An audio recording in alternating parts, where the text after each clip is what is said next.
Hi, my name is Camie Pratt, and I'm the district's Chief Title IX Officer in CPS's Office of Student Protections in Title IX, also known as OSP. I'm excited to welcome you to our district's Protecting Chicago Children's training. The content in this training represents our core duty as staff members of this district to keep our students safe. As you move through this training, remember that each of us are stewards in this work, not just OSP. It takes each and every one of us being watchful and speaking up when we see or hear of harm happening to our students. In today's training, you will meet some members of the OSP team who, like you, are committed to ensuring that we are providing safe and supportive school environments. Thank you for your time, consideration, and vigilance in keeping our schools safe. Let's get started.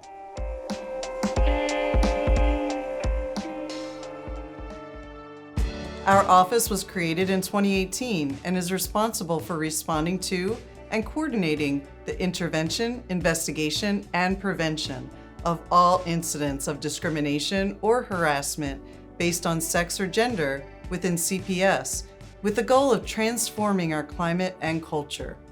This includes incidents of sexual harassment, sexual misconduct, bias-based harm, physical abuse, verbal abuse, corporal punishment, and retaliation. Title IX is the backbone of our office, but what is it? For many, when they think about Title IX, they think athletics, and that makes sense. Title IX was originally passed in the 1970s to ensure women had equal access to athletic opportunities at the university level. While sports equity is still a component of Title IX, it has become so much more. Title IX states that no person in the United States shall, on the basis of sex, be excluded from participation in, be denied the benefits of, or be subjected to discrimination under any education program or activity receiving federal financial assistance. That means that no matter your sex, gender identity, or sexual orientation, you are entitled to be safe and welcome in our school buildings and at CPS events. It ensures that students and staff have the right to learn and work in an environment free from discrimination and harassment. Under the U.S. Department of Education's Office for Civil Rights 2020 regulations, sexual harassment is defined as conduct on the basis of sex that satisfies one or more of the following. First, a hostile environment, which is defined as unwelcome conduct determined by a reasonable person to be so severe, pervasive, and objectively offensive that it effectively denies a person equal access to the district's education programs or activity. Additionally, sexual harassment covers quid pro quo harassment, which would be when an employee of the district conditions access to educational benefits on unwelcome sexual conduct. Sexual harassment also includes sexual assault, dating violence, domestic violence, and stalking. In addition to Title IX sexual harassment, CPS policy covers a broad range of sexual misconduct behaviors, which we will review in a few minutes.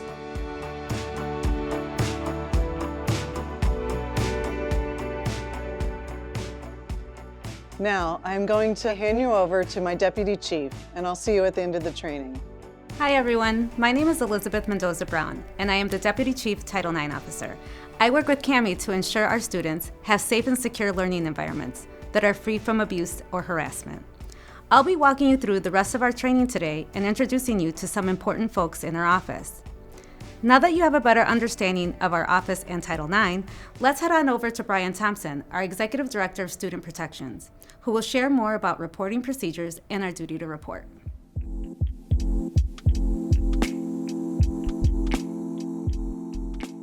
Hi everyone, my name is Brian Thompson and I'm the Executive Director of Student Protections. I oversee our coordination and training and prevention units, which plays an important role in reviewing reports and referring cases for investigation, as well as ensuring students are supported across the district. However, before we can talk about that, we need to review some key concepts, including covered individuals, what constitutes actual knowledge of an incident, and the steps for filing a report with OSP. First, who are covered individuals? Covered individuals include all employees, students, contractors, consultants, vendors, volunteers, visitors, applicants for employment, or members of the Board of Education of the City of Chicago or local school council. This training focuses on covered individual adults. In other words, when we talk about a duty to report, we're talking about adults. While students are protected under the non-discrimination policy, they're not required to report. All covered individual adults are required to report any instance of sexual harassment, including sexual assault, dating violence, domestic violence and stalking, sex gender-based discrimination, sex gender-based harassment, and retaliation they witness or become aware of in the scope of their roles.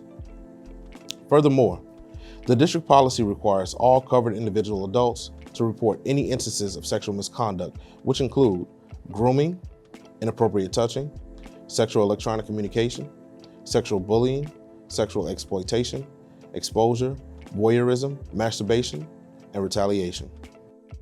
Covered individual adults are also required to report bias-based behavior to OSP, including racial discrimination or harassment, gender identity-based discrimination or harassment, and sexual orientation-based discrimination or harassment. And finally, general staff misconduct, including physical abuse, verbal abuse, corporal punishment, and failure to report, must be reported to OSP. When covered individual adults witnesses or is made aware of any sexual misconduct concern, it puts the district on notice, requiring the district to take action. Therefore, your reporting role is very important and should take place immediately. After you report, it is the role of OSP to determine how to move forward. A few examples of situations that put the district on notice include a student sharing a secret with you about experiencing sexual harm, overhearing a student talking about sexual harm, or a student, parent, or guardian, or other staff member telling you, a staff member, that a student has experienced sexual harm. When staff receive a disclosure about sexual misconduct, they are held responsible for taking the appropriate steps right away. This mandatory procedure for making a report helps ensure our schools are safe and secure places of learning. As a reminder, it is a violation of the district's non-discrimination policy for covered individual adults to intentionally ignore conduct they are aware of or happens in their presence. Employees are subject to disciplinary action up to and including termination for failure to report. Contractors, consultants, or vendors are subject to removal from and prohibiting access to district premises, remedies of law, or remedies under their contract. Volunteers are subject to their authorization to serve as volunteer being rescinded. So, let's review what the reporting procedures look like. When you become aware of or receive a disclosure of sexual misconduct, you are responsible for taking the following steps right away. First, ensure the safety and well-being of the party disclosing to you. Second, remember to call 911 if it's an emergency. Please refer to the updated police notification guidelines in the Student Code of Conduct. If you suspect a child abuse or neglect, notify the Illinois Department of Children and Family Services, also known as DCFS, by calling 1-800-25-ABUSE. Next, notify your school principal or other administrator who will submit a report in Aspen on your behalf. To notify OSP, district schools are required to generate an Aspen report and answer the 4 questions related to sexual misconduct, bias-based behavior, and abuse. Once district staff have successfully submitted an Aspen report, OSP will be notified and will follow up with the appropriate guidance, including coordinating student supports as needed. For charter, contract, and option schools, staff should fill out an Aspen report if they have access to Aspen. Otherwise, these schools must report to OSP by completing an online complaint form found on the OSP website. Please note that district employees are not allowed to use the online complaint form. It is only meant for use by charter, contract, and option schools that do not have Aspen access, or members of the public, such as parents, students, and other community members. Importantly, only members of the public have the option to report anonymously. Staff cannot make an anonymous report. For questions or assistance, please contact the OSP at 773-535-5600. 888-888-4400 or by email at osp@cps.edu.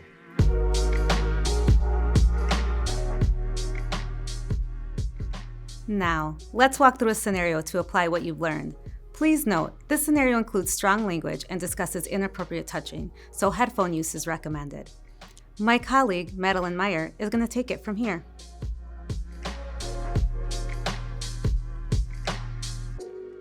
Hi everyone, my name's Madeline Meyer and I'm a Training and Prevention Specialist in OSP.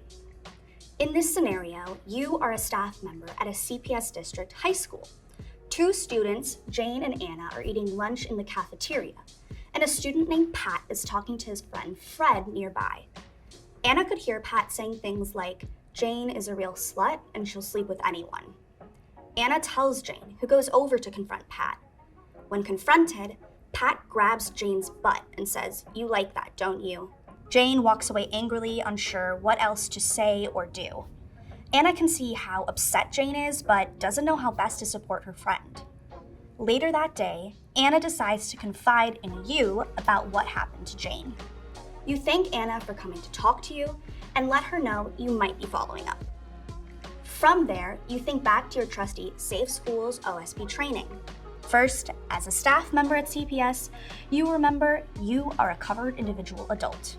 A student just notified you about a potential misconduct situation, which means you have actual knowledge of an incident. Not only was there inappropriate sexualized language about a student, but Jane's butt was allegedly grabbed without her consent. This means you need to take action. In addition to checking in with Jane before she heads home for the day, you notify your principal immediately, who fills out a report in Aspen. As a reminder, for charter, contract, and option schools, the principal would instead fill out the online complaint form found on our website if they don't have access to Aspen. You and the principal call home to let Jane's family know what happened and that a report was made to OSP. The principal would then note that in Aspen. Now that a report has been sent over to OSP, you have fulfilled your duty to report and played an important role in ensuring a safe and secure learning environment.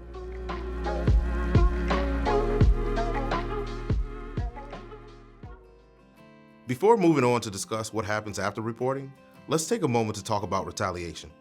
Retaliation is any adverse action or change to employment or academics taken against a covered individual for having made a complaint or report of discrimination, harassment, sexual harassment, or sexual misconduct, or for participating, aiding, or refusing to participate in an investigation, proceeding, or hearing. This could be within CPS or with an external federal, state, or local agency. Any person involved in a report, hearing, investigation, or who aids in a report or investigation is protected by the non-discrimination policy from retaliation. This includes a complainant who allegedly experienced the harm, a respondent who allegedly caused the harm, or any other witness or person who aided or participated in the investigation. Signs of retaliation can include intimidation, threats, coercion, discrimination, discipline, or denial of access to a service or benefit. Some examples include threatening disciplinary action against a student for having made a report, spreading rumors about a student involved in an investigation, or bullying a student because of their involvement in a report or investigation. Remember, any action you believe is an act of retaliation should be reported to OSP immediately. Now that you have a better understanding of the reporting procedures and our duty to report, let's learn more about how OSP responds to reports.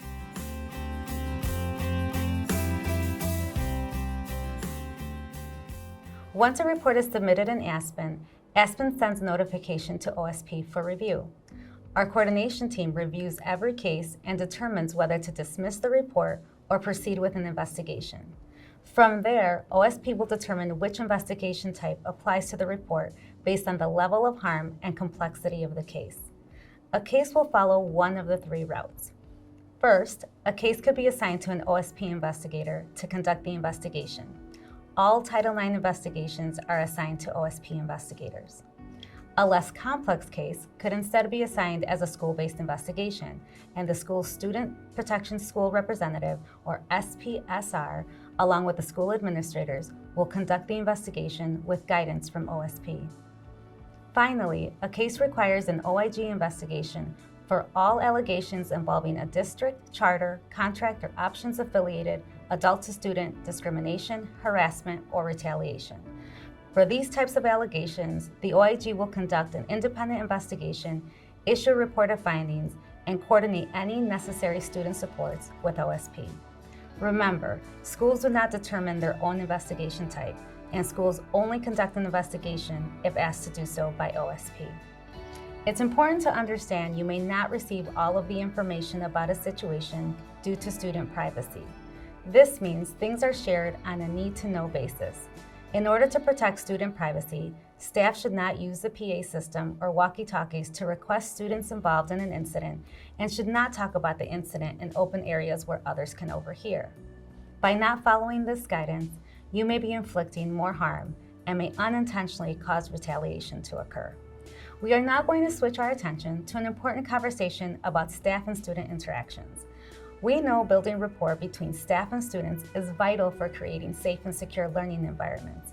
We also know how important it is that students feel that they have a trusted adult in the school. But we also want to ensure staff and students are maintaining appropriate relationships. The following general standards apply to all staff and student interactions and are important to remember. Personal contact between students and staff members must always be appropriate to the circumstances, non-sexual, and unambiguous in meaning. Staff members shall maintain a strictly professional relationship with students, whether on or off school property, and during or outside of school hours. Staff members are responsible for maintaining professional and appropriate physical and emotional boundaries with students at all times. Interactions between staff members and students should be based on mutual respect and trust. Staff members are responsible for treating all students consistently and in line with the educational mission of the district. By not following these guidelines, it is possible to commit a boundary violation.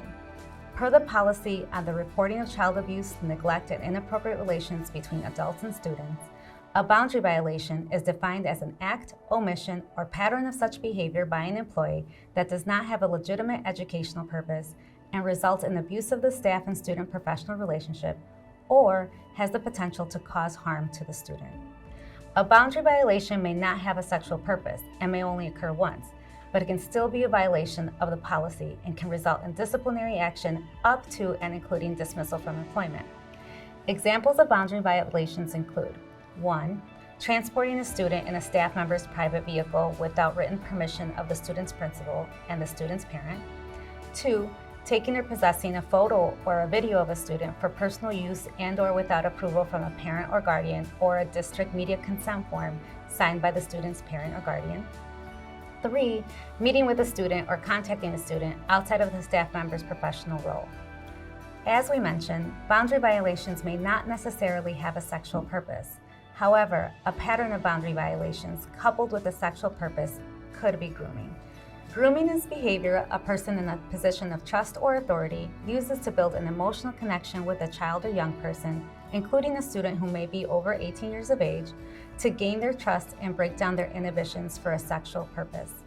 A person commits grooming when they knowingly use a computer online service, internet service, local bulletin board service, or any other device capable of electronic data storage or transmission, performs an act in person or by conduct through a third party, or uses written communication to seduce, solicit, lure, or entice, or attempt to seduce, solicit, lure, or entice a child, a child's guardian, or another person believed by the person to be a child or a child's guardian, to commit any sex offense in Section 2 of the Sex Offender Registration Act, to distribute photographs depicting the sex organs of a child, or to otherwise engage in any unlawful sexual conduct with a child or with another person believed by the person to be a child.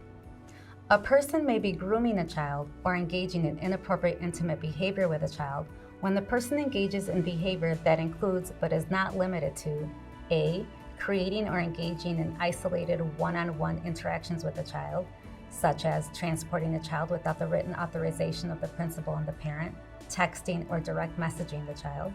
B, giving or attempting to give gifts to a particular child, such as money or clothing, or C, crossing physical boundaries, such as touching, giving prolonged frontal hugs, or making the child sit on their lap. Ultimately, grooming is a pattern of boundary violations with the intention of increasing closeness, dependency, and trust between the staff and the student in order to exploit the student sexually.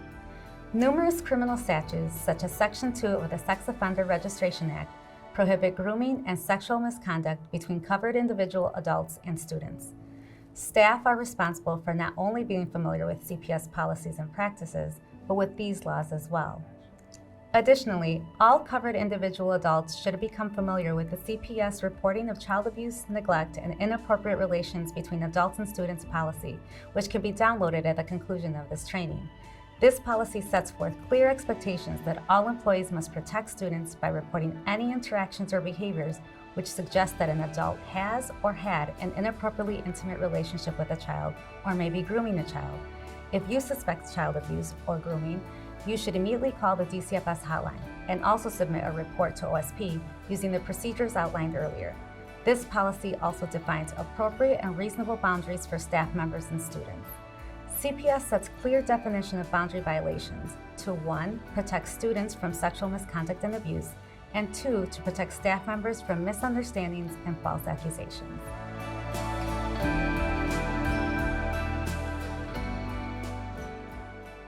We know that was a lot of information, both about CPS policies and about the law. To help us digest this information and learn more about the difference between boundary violations and grooming, let's take a look at another scenario.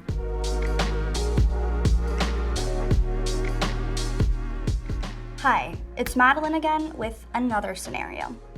This scenario deals with boundary violations and grooming, so once again, headphone use is recommended. Sam works for CPS as a high school math teacher. They also run the math club, which meets twice a week after school. Jay is a new 10th grade student who's a member of the math club. Sam quickly becomes Jay's favorite teacher. Sam encourages Jay to stay after math club sessions for more practice, during which their conversation quickly turns more personal. Sam tells Jay that they can trust them and tell them anything, and proceeds to ask Jay if they're dating anyone. Jay confides to Sam that they're having trouble with their partner, to which Sam encourages them to break things off. Jay also tells Sam that they don't feel like they have a lot of friends at school, to which Sam offers that Jay can eat lunch in their classroom. Paula is Jay's English teacher. As part of their 10th grade curriculum, they submit weekly journal prompts. This week's prompt was, "Tell me about an influential person in your life." Paula's reviewing the student responses and is taken aback when she gets to Jay's. Jay chose to write about their math teacher, Sam, and mentions how close they are and how they feel like they can tell Sam anything. Paula's curious about this relationship and reaches out to talk to Jay. During their conversation, Jay shares details that raise concern. Jay tells Paula that Sam has been a great source of support and even gave them an extra Apple Watch they had lying around so they can text and call, and told them not to tell anyone. Jay says Sam thinks people will judge them, but assures Paula that it's okay and they aren't going to do anything until they're 18. Now, let's go over some key questions. In this scenario, was there a boundary violation? Could this potentially have been grooming?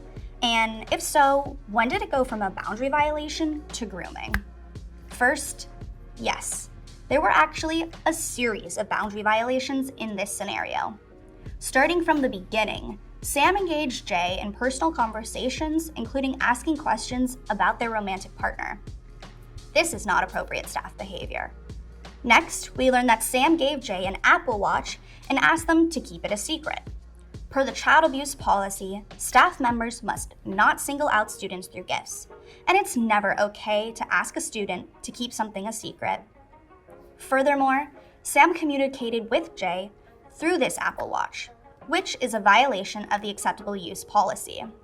When communicating with students, staff members must use the CPS network and communicate for educational purposes only. And finally, we learned that Sam discussed a future romantic and/or sexual relationship with Jay. which once again is a violation of the child abuse policy. One instance of a personal conversation with a student, including offering your opinion on said student's relationship, is not appropriate and could constitute a boundary violation. However, this pattern of boundary violations, in which we see a staff member ultimately planning a future sexual relationship with a student, is grooming. So, what should Paula do? First, all covered individual adults are required to report suspected grooming to the DCFS hotline at 1-800-25-ABUSE and to the Office of Student Protections and Title IX following the previously mentioned procedures.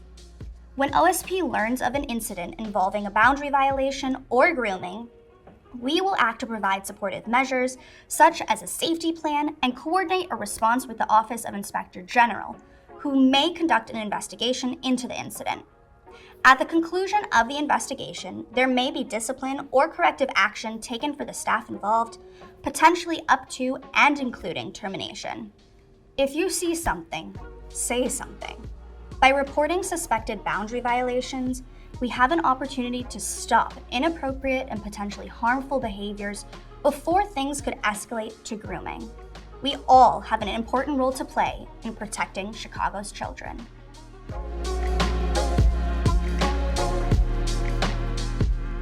Before we close out for today, we need to discuss one of the most important topics when it comes to responding to reports of sexual misconduct: student supports.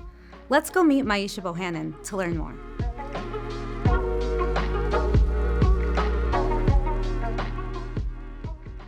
Hi everyone, my name is Maisha Bohannon, and I'm an investigator in OSP. No matter the investigation type or classification, or even if a case is dismissed, OSP helps schools take action when a student shares a harmful experience or makes a disclosure of sexual misconduct or sexual harassment. Implementing supportive measures can help keep students safe and stop sexual misconduct or retaliation from reoccurring. For this reason, we do not wait for the outcome of an investigation in order to begin supportive measures. When sexual misconduct allegations are reported to OSP, administrators are instructed to immediately initiate a targeted response to the incident by providing supportive measures to the impacted students as needed. Student support is based on need, and OSP can help schools coordinate the following supports, including referrals to the school clinical team, including their social workers, counselor, or psychologists. This also includes working with the school's behavioral health team, or BHT, daily check-in and check-out programs, academic accommodations, or limited or no contact orders and safety plans. As a staff member, it's important to remember that trauma and exposure to sexual misconduct or harassment can impact students in both visible and hidden ways. Be aware that symptoms may appear over time. No matter the severity of the incident, please stay tuned into the well-being of the students and monitor any changes in their behavior. Remember, OSP is here to support you. You may also contact OSP at 773-535-4400 or at osp@cps.edu to request support or ask questions. Upon conferring with OSP, you may be asked to coordinate additional district resources for the students. These include contacting the Office of Diverse Learner Supports and Services, the Office of Social Emotional Learning, the Student Safety Center, the Office of Student Health and Wellness, or the Crisis Hotline. This contact information will be included in the resource guide at the end of the training. OSP also collaborates with specialized community agencies that work with impacted students and their families to help support, prevent, and address harm. For instance, the Chicago Rape Crisis Hotline provides survivors of sexual violence and their caregivers immediate support, crisis intervention, and referrals for the city of Chicago and surrounding suburbs. The hotline can be reached at 1-888-293-2080 and operates 24 hours a day, 7 days a week. A full list of community organizations that offer support can be found on our website at www.cps.edu/OSP. Do not hesitate to call OSP for assistance with identifying additional student supports, and please also encourage families to utilize these resources as needed. In addition to school-based and community resources, there is also an OSP procedure manual and a student and parent guardian guide to OSP that explains OSP policies and procedures in detail. Both resources can be found at our website as downloadable PDFs at www.cps.edu/OSP.